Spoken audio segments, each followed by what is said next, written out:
नमस्कार, जय हिंद। सैनिक समाचार इंडिया में आपका स्वागत है।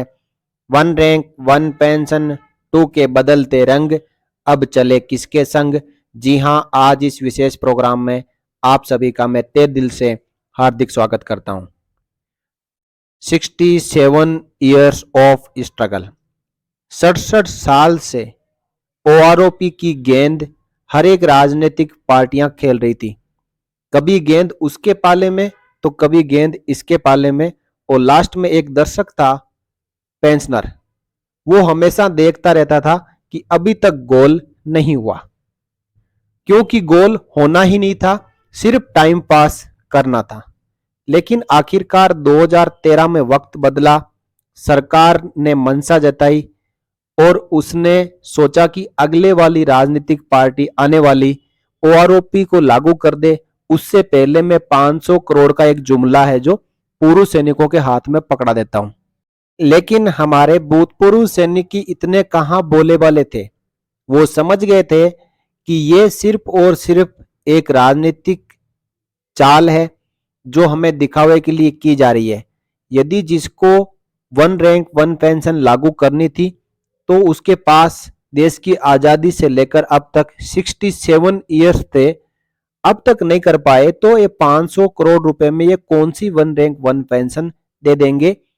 पूर्व सैनिक बहुत ही चालाक निकले और उन्होंने जो असली घोषणा पत्र, जो आने वाली सरकार जो 2014 में चुनी गई थी उसके द्वारा घोषित किया गया था, उस पर विश्वास किया और उन्होंने उसी राजनीतिक पार्टी को वोट दिया। उस राजनीतिक पार्टी ने सभी पूर्व सैनिकों की मंशाओं को या उनकी जो भावनाओं के ऊपर पानी नहीं फिरने दिया, और आखिरकार जिसे हम अभी लंगड़ी ओआरओपी कह रहे हैं उसको लागू कर दिया। देर आए दुरुस्त आए, कम से कम वन रैंक वन पेंशन के नाम पर कुछ तो इंप्लीमेंट हुआ। लेकिन जब ये इंप्लीमेंट फाइनल दौर में पहुंचा तो जो 500 करोड़ रुपए उसके सामने फीके पड़ गए और बात पहुंच गई बजट की करोड़ों रुपए में, अरबों रुपए में। और इस प्रकार सरकार को लगा कि ये हमने जो सोचा था कि बहुत ही कम पैसे में मामला निपट जाएगा, इसमें हमारे को पूर्व सैनिक और अन्य सैनिक वोट दे देंगे। वोट तो आ गए, लेकिन उसके बाद जो 5 साल के रिवीजन का जो मौका आया, उस समय सरकार की भी सांसें फूलने लगी कि पिछली ओआरओपी, जो जिसे ओआरओपी 1 कहते हैं, उसका मामला बड़ी मुश्किल से निपटा था और अब एक पहाड़ जैसा और बहुत बड़ा बजट एक्सपेंडिचर सामने आके खड़ा हो गया है, जिसे ओआरओपी 2 कहा जा रहा है। अब सरकार इसके ऊपर सोचने को मजबूर हो चुकी है। लेकिन सरकारें आती रहती है, सरकारें जाती रहती है, लेकिन जो वचन है, जो कानून है और जो रिवीजन होना है, उसके ऊपर कोई आंच नहीं आनी चाहिए। तो इसको लेकर भूतपूर्व सैनिक पिछले 3 साल से लगातार मांग कर रहे हैं कि 1 जुलाई 2019 से लागू वन रैंक वन पेंशन 2 को इंप्लीमेंट कर दो, हमें वन रैंक वन पेंशन 2 दे दो। क्योंकि हमारे कई साथी जो ओआरओपी 2 की जो चाहत को मन में लिए हुए भगवान के पास में चले गए हैं, और जब तक लागू नहीं करेंगे तब तक कितने और पूर्व सैनिक जो अपना ड्यू लिए बिना, जो बकाया लिए बिना ही वो भगवान के प्यारे हो जाएंगे। क्योंकि समय हमेशा एक जैसा नहीं रहता है, जो संसार में आया है उसको जाना भी है, लेकिन वो अपना अधिकार लेके जाए, उन चीजों को मन में ना रखें। तो साथियों, क्या ओआरओपी 2 के ऊपर ऐसे ही राजनीति चलती रहेगी? क्योंकि भारत जोड़ो यात्रा, इसमें भी जगह जगह पर पूर्व सैनिक अपनी आशाओं के अनुरूप अपनी मांगों को लेकर भारत जोड़ो यात्रा में शामिल हो रहे हैं। जिस पार्टी ने 67 ईयर में ओआरओपी नहीं दिया, तो क्या वो भारत जोड़ो यात्रा में जो पूर्व सैनिक शामिल हो जाएंगे तो उनको ओआरओपी मिल जाएगा? मिलेगा या नहीं मिलेगा? राजनीतिक पैंतरा है, इसमें कुछ अपनी राजनीति भी पका लेंगे। लेकिन यहाँ पे हम बात करेंगे हाल ही में एक भूतपूर्व सैनिकों का, जिसमें 30 से 40 पूर्व सैनिक शामिल थे। उनका एक पैनल भारत जोड़ो यात्रा में राहुल गांधी जी से मिला।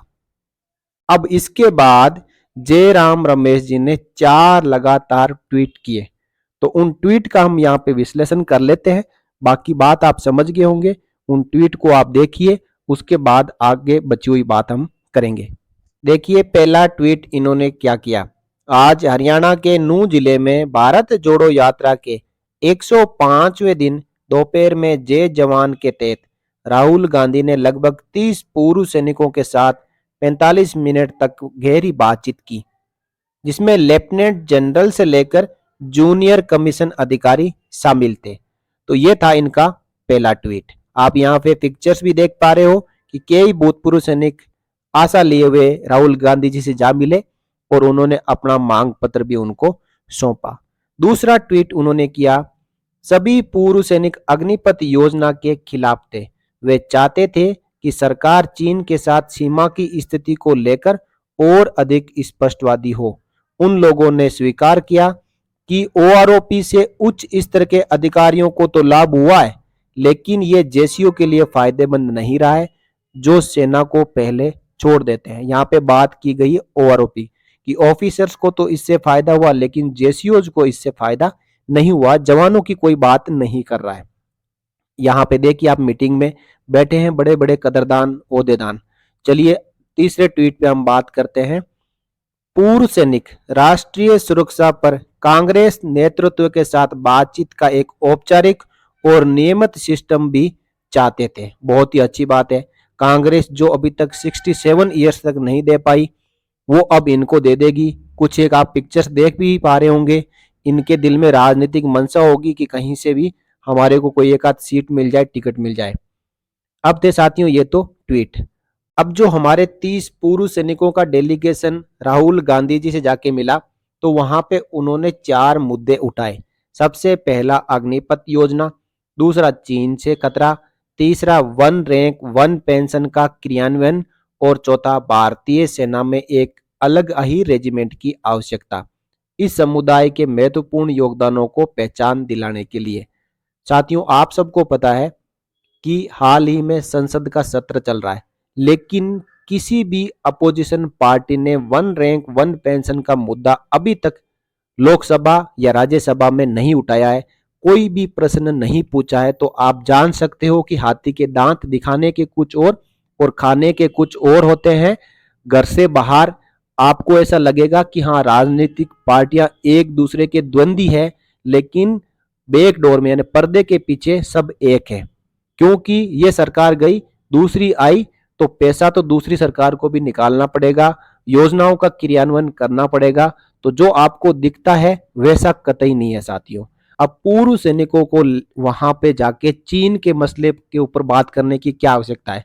हमारे एनएसए क्या कर रहे हैं, हमारा एमओडी क्या कर रहा है, हमारा विदेश मंत्रालय क्या कर रहा है, वो अपना काम वो करेंगे। यहाँ पे ये चीन का मसला कैसे सुलझा लेंगे? चलो कोई बात नहीं, इनको अपना राजनीतिक रोटियां सेकनी थी, वो इन्होंने सेक ली। अब एक दो ट्वीट हम और देखेंगे साथियों।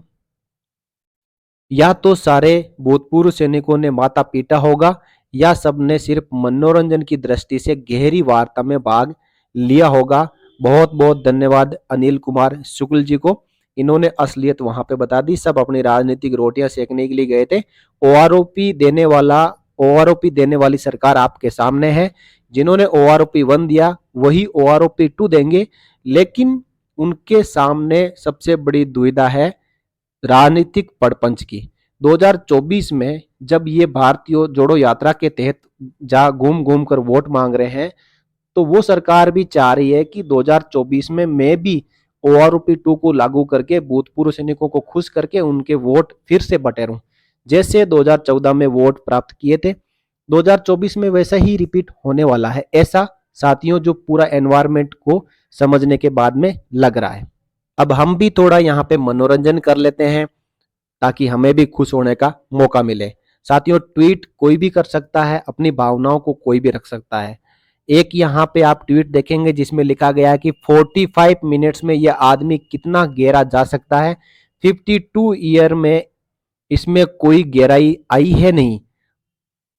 मतलब कितनी गहरी बात कही इन्होंने। जिसको 52 साल में कुछ समझ ना सके, जिनको एनसीसी के बारे में पता नहीं है, इन सब चीजों के बारे में पता नहीं है, वो 45 मिनट के अंदर ओआरओपी का मुद्दा, अग्निपथ स्कीम का मुद्दा, चाइना बॉर्डर का इश्यू, ये सब बातें कैसे समझ लेगा। चलिए और भी एक दो हम ट्वीट देखते हैं जो अच्छे होंगे। उम्मीद है उन्होंने राहुल गांधी जी को अच्छे से समझा दिया होगा कि देश मजबूत हाथों में है, उनको चिंता करने की जरूरत नहीं है। बहुत ही अच्छी बात है साथियों। आप कमेंट पढ़ते जाओगे तो आप खुश हो जाओगे, लेकिन हाथ में हाथ डालने के लिए केवल दो डाडी वाले ही मिले। क्या बात है साथियों। ज्यादा हम ट्वीट नहीं पढ़ेंगे, किसी को बुरा लग सकता है। तो साथियों चार मुद्दे जो कांग्रेस पार्टी और हमारे भूतपूर्व सैनिकों के एक 30 से ज्यादा संख्या में गए हुए लोगों का जो समूह राहुल गांधी जी से मिला है, अब आप ही बता सकते हो कि क्या ये मुलाकात सक्सेस होगी, या कोई one rank one pension two मिलेगा, या अग्निपथ स्कीम कैंसिल होगी, और क्या आज के बाद चाइना वहां पे बॉर्डर पे ऐसा कोई इश्यू खड़ा नहीं करेगा। हो सकता है साथियों कि हमारी सरकार से ज्यादा इनमें दम हो, ताकि ये वार्ता करके चाइना को डरा सके, OROP2 दिलवा सके, अग्निपथ स्कीम को कैंसिल करवा सके। एक ट्वीट लास्ट में हम और देख लेते हैं। सेना पिट रही थी तो ये पूछा किसी ने राहुल गांधी जी से, मतलब हमारे जो सैनिक गए भूतपूर्व सैनिक, इन्होंने जाके ये भी पूछा था होगा कि चाइना जो इश्यू है उसमें हमारे सैनिक पिट रहे थे, ये बात राहुल जी ने कही है, क्या ये बात सही है। साथियों एक तरफ सेना की तौहीन कर रहे हैं और दूसरी तरफ उन्हीं से जाके मिल रहे हैं, तो ये तो एक अतिशयोक्ति है। ये थी आपके लिए जानकारी, और इसी प्रकार की अपडेट को लेके फिर मिलेंगे अगले वीडियो में। तब तक के लिए जय हिंद, जय भारत, वंदे मातरम।